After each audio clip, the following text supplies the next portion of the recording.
Hello, once again, Internet, and welcome to a not-so-daily video capture.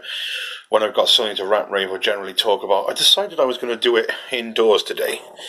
Reason I thought I was going to do it indoors today is because, I'm going to be totally honest with you,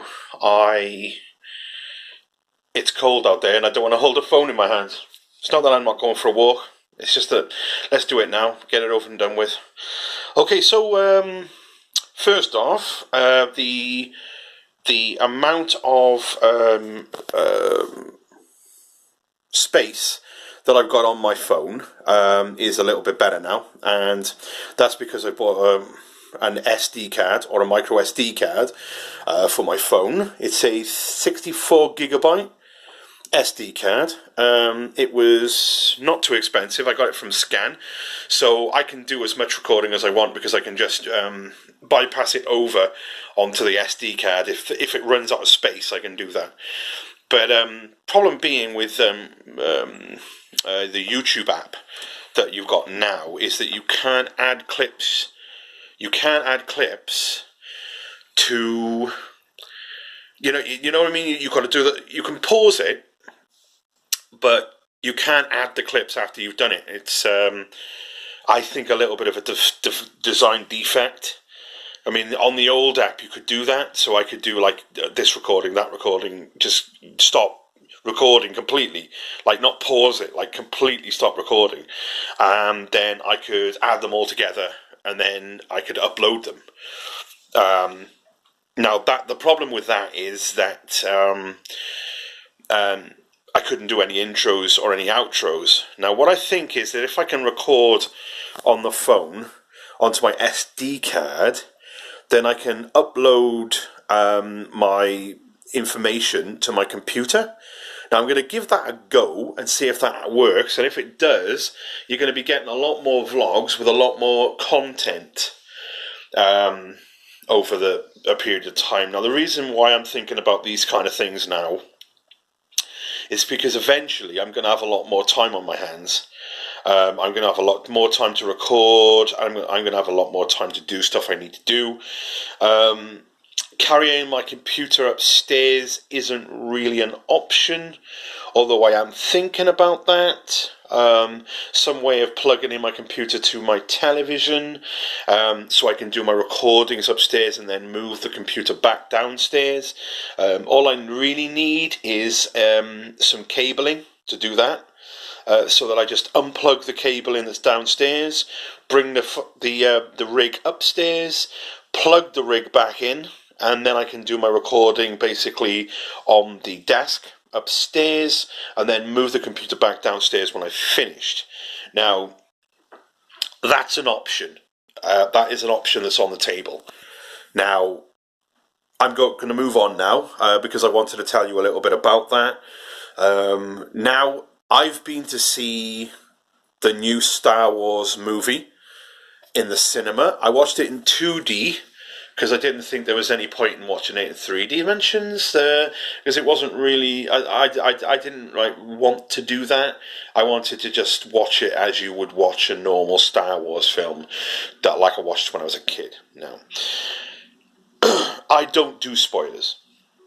I don't. So if you're going to think in any way that I'm going to talk about the Star Wars film and tell you anything about it, that is incorrect. I'm not going to. All I'm going to do is tell you how I felt about it, if it's worth going to watch, and whether I think it's decent enough, and the reasons that I do or don't.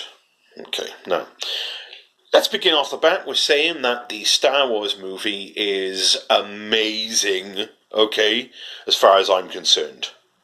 Now, it has got some bad points, and it's got some good points. But the good points outweigh the bad points, and the bad points aren't exactly that extensive, okay? So you can look past them. You can look past the bad bits. Now, I'm not going to say what the bad bits are. I'm not going to say what the good bits are. Because that's just the way it is. You'll have to make your own assumption on that. Because I don't do spoilers. So, let's just say, if you liked or like in any way the Star Wars franchise, anything to do with the Star Wars franchise, except for let's be honest, Episode 1, 2, and 3. What a pile of garbage that was. Then you are going to enjoy the way that Disney is moving the franchise in the way it's moving it, because it's not making it their own. They're taking what's existing in the franchise and elaborating upon it. So that means that, what would happen if this happens? You know what I mean? And then they turn the story onwards as the heroes and everyone else are interacting within the story, within the world. And they're keeping the world and the structure of the world true to the Star Wars franchise, which I think is going to be a good thing for fans.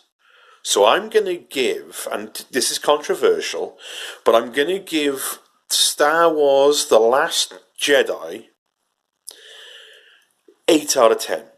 Now, reason why I didn't give it a 10 out of 10 is because, number one, I dislike sitting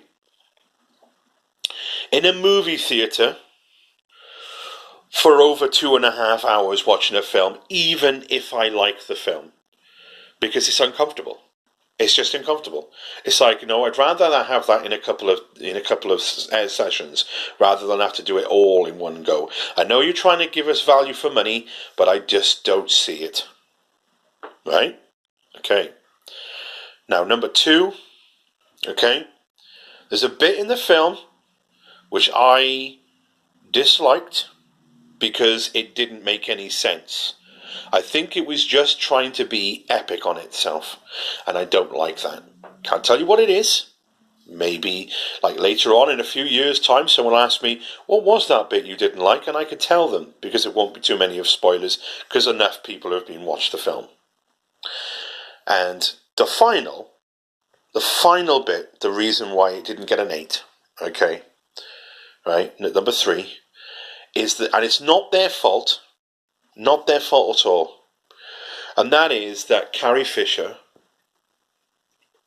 is dead, and they needed to use stock footage to create the movie, and I saw it, and this is a little bit of a gripe, but that's it. The rest of it I loved. So that's pretty much it. So thanks for watching. Give me some thumbs up below. Subscribe for more. Go and see the Star Wars movie. It's worth it. And I'll see you guys next time.